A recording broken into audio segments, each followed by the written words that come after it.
All right, what's up, everybody? Hunter Homistek here with another album review for you. And this one is so special. I marinated on this one for a while. I'm talking about Alluvial's new album, Sarcoma. It came out a couple weeks ago at this point. This album deserved the time to digest it, just like I did with Gojira's last album, Fortitude, to really make sure I had it nailed down. And this album, guys, if you watch the Gojira review, it's on my channel, left me a little disappointed. I needed a follow up. I needed something to kind of cleanse that one and show that, modern metal is still trending in the right direction. And whoo, Alluvial! Alluvial. This album, Sarcoma, this was what I needed. This was the cleanser. So if you guys have never watched a review, we're going to start right now with 5 stars on the screen. If you hear this sound, that means something positive happening. We're adding a star or a half star to the rating. And if you hear this sound, that means something negative happened with the album and we are subtracting a star or a half star. And if you hear this sound, but the rating doesn't change, you might want to check your underwears. All right, anyway, we're going to hop into this album, Alluvial Sarcoma. This is just a metal. They're kind of calling it a super group. I don't necessarily agree with that. I mean, technically, you've got ex-Suffocation members, you've got ex-The Faceless members and things of this nature, but it's not really a powerhouse super group in the traditional sense. I like to just think of this as a fresh band. This is actually Alluvial's second studio album. They released The Deep Longing for Annihilation back in 2017, which was basically just guitarist Wes Hauch and guitarist Keith Merrow, like a little special project of theirs, essentially. There were no vocals on that album. It was all instrumental. It was killer. I mean, a lot of the guitar work there was insane. Killer riffs, killer solos, as you'd expect. But Sarcoma elevated everything good about that previous album and made it better, made it more listenable, made it a more digestible metal offering. So instead of just pure guitar and riffs, we've got hooks and melody, and all the riffs are still there. All the solos are still there too. But now we've got an actual album that feels complete. And really, I can't say enough about the addition of vocals on this album. Kevin Muller, who had filled in for Suffocation live at times, that's kind of why they call him ex-Suffocation. But again, like I said, not necessarily like a lifetime member of Suffocation or anything like that. But the dude's got pipes, man, and I love his screams and the dynamics they add to the music. They're super powerful, they're polished. There's nothing to not like about this guy's scream. It's not grating, it doesn't get tiresome to listen to. Just keep coming back to the word powerful when I hear his vocals, and that's what this music kind of demands. And then out of nowhere, for me at least, I had no idea that Wes Hauch could sing. Turns out Wes Hauch can sing. 40 stories on this album, beautiful, kind of gruffy. They're clean vocals technically, I guess, but he's got kind of a gruffy rasp about his voice that I absolutely love. It's not your traditional like crystal clean, like a Trivium chorus or like an era, Jesse Cash kind of chorus. It's not like that at all. It's a much gruffier, grungier, clean tone, which I'm all about. I love the dynamic that Wes added with vocals on this album, and it was such a surprise for me, like I said, to hear Wes sing. Had no idea the dude could sing. Wes, that's kind of unfair, bro. You need to either choose to be one of the greatest guitarists in the world or you need to choose to be a singer. You're not allowed to be both. I don't like that. You make me feel uncomfortable and less than stellar. I don't like that. But I do love Wes. Holy. Okay, I was going to try to not talk about Wes too much too early, but it's an Alluvial album. This is kind of Wes's baby. The dude is on his way to becoming, in my opinion, he is one of the greatest guitarists on the planet. No questions asked. He is, I think, this generation's like guitar god. Like when we're 30 years down the road and we think about the guitar gods, from this particular generation, I genuinely think Wes's name is going to pop up a lot. And it's crazy because in today's world, you've got all these YouTube and Instagram guitarists who just absolutely shred. Like the best guitarist in the world from a technical perspective is probably some kid in his bedroom that nobody really knows about. And that's crazy. And that's probably always been the case. But today we can finally see them. And there are so many. I'm sure if you guys are guitar players or interested in guitar, you follow so many on Instagram and YouTube that are just shredders that blow your mind. And Wes is absolutely one of those guys. And he's been around, obviously, like I said, played for the Faceless, Black Crown Initiate. He's been all over. But Alluvial, I feel, is where he truly applies all of his talents and his style of guitar playing, because he's always kind of been filling in for other guys and trying to adapt to other things. But with Alluvial, he gets to go full Wes. And let me tell you, the world needs full Wes on guitar, because this dude, obviously heavily inspired by Dimebag Darrell, and you can hear influences in his playing. But what I love so much about Wes, and I've been thinking for a long time how to explain his guitar playing, because it's not like Zach Wild, where you hear all these pinch harmonics and the super wide vibrato, wall pedal, pentatonic based licks, fast licks, and you're like, okay, that's instantly Zach Wild. There is nothing like that Wes overuses or uses so much to a point where it's just, okay, that's obviously Wes Hauch playing guitar. But what he does is he integrates all these little components, including pinch harmonics, incredible vibrato, incredible control of his bends. His right and left hands are synced to a level that I've never heard many guitarists this precise, both picking and both fretting hand.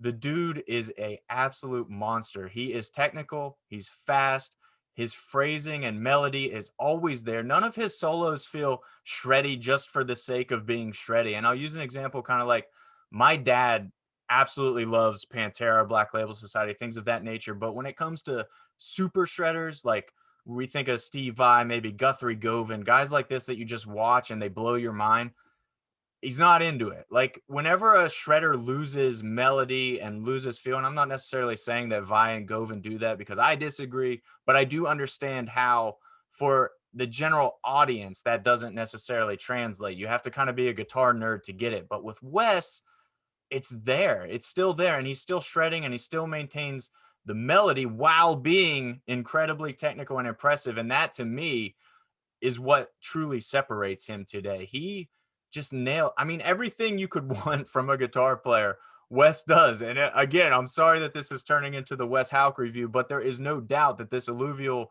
album is completely driven by Wes's guitar work, arrangements, or, you know, the dude writes everything on the album. Like I said, it's his baby. So by all means, if you're not following Wes Hauch, you absolutely have to do that. I'm telling you, if you're a guitar player, especially, he's going to blow your mind. He has done something incredibly, incredibly special with this album. Now, here is the one negative that I think I can give for this album, and that is that as good as Wes's guitar playing is, which I think at this point I've covered pretty thoroughly, as the album carried on, I found myself thinking, you know, as good as these solos are, there hasn't been that iconic breakout guitar moment that just kind of left me speechless. You know, when you talk about guitar players of this caliber and you know they're capable of that, that's kind of what you expect.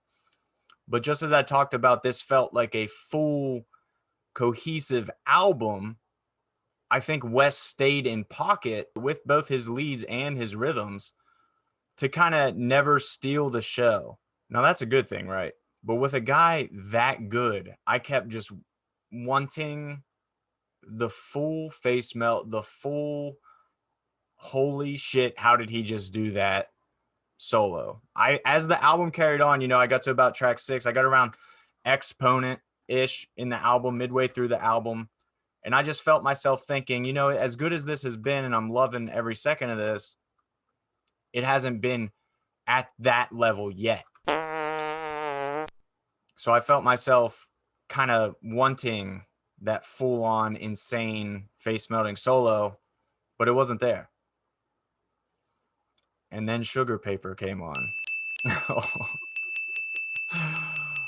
Stars. I won't say I cried, because I don't think I cried. I may have cried. But guitar, for me, again, personal opinion, guitar doesn't get better than that. It just, that is peak guitar playing. The arrangement of it, the progression of it, the kind of rise and fall that he built into that. Wes himself said the title Sugar Paper, he wanted this song to kind of feel like somebody on acid or LSD. And I've never taken those drugs, but felt good, man. If that's what it feels like, sign me up. Kids, don't listen to that. That's not what you do. You do not take drugs. Drugs are horrible. Okay. But unreal guitar performance. So just as I felt, and it was funny because it was literally just as I felt myself kind of like Like, where is that? Where is that just total breakout guitar performance?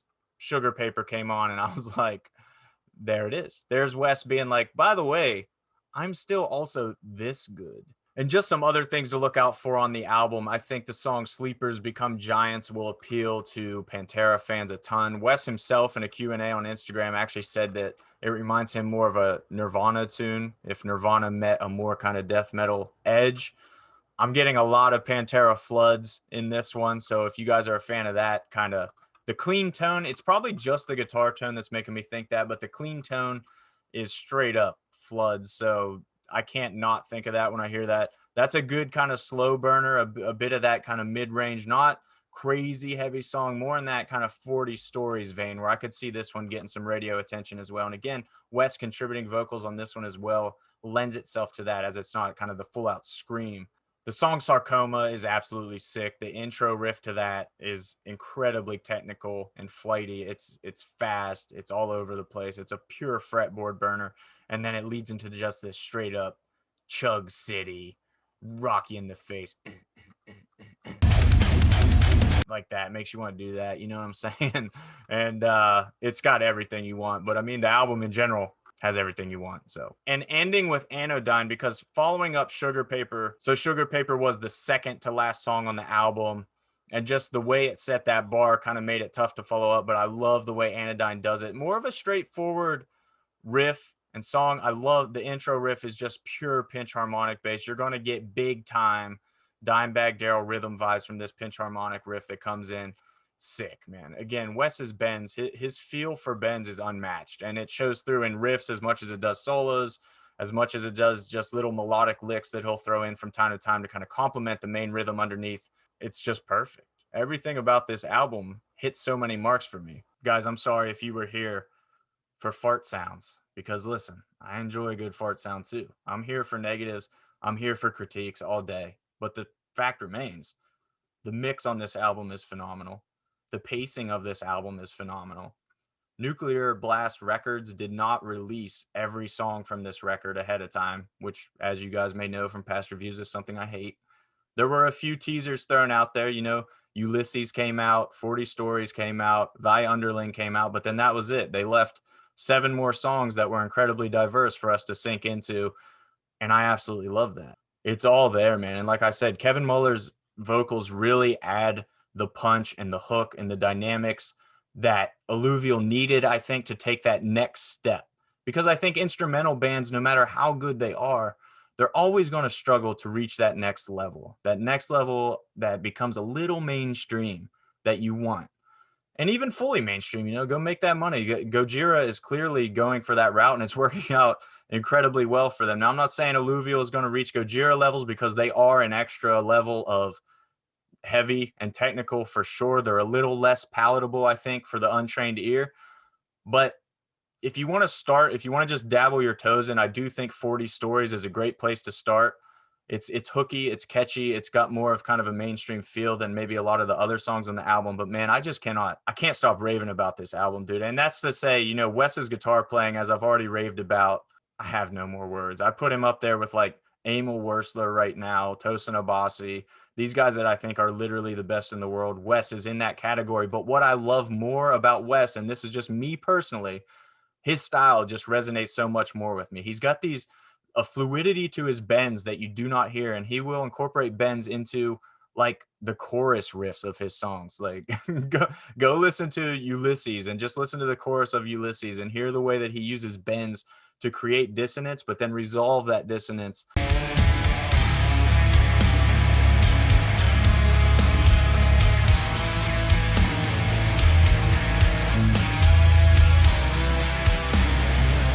It's just beautiful the way that he can add so many layers of dynamics to the music with his guitar. It blows my mind. The dude is just, he's a monster. Wes, I think I love you, dude. I'm sorry if that's uncomfortable. It's uncomfortable. Okay, I'm uncomfortable.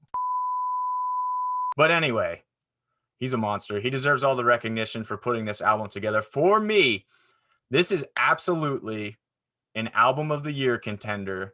There is nothing wrong with it. I really think the lineup that they've put together with this album, I hope it stays together, because as we see in the metal world, you know, members are always kind of shifting and sliding around and getting interchanged. It's like a modular bands nowadays where one key member sticks around. And I really hope that Alluvial doesn't become Wes Hauch and friends. As much as I love Wes, I think they've struck gold with this particular lineup. The chemistry is there.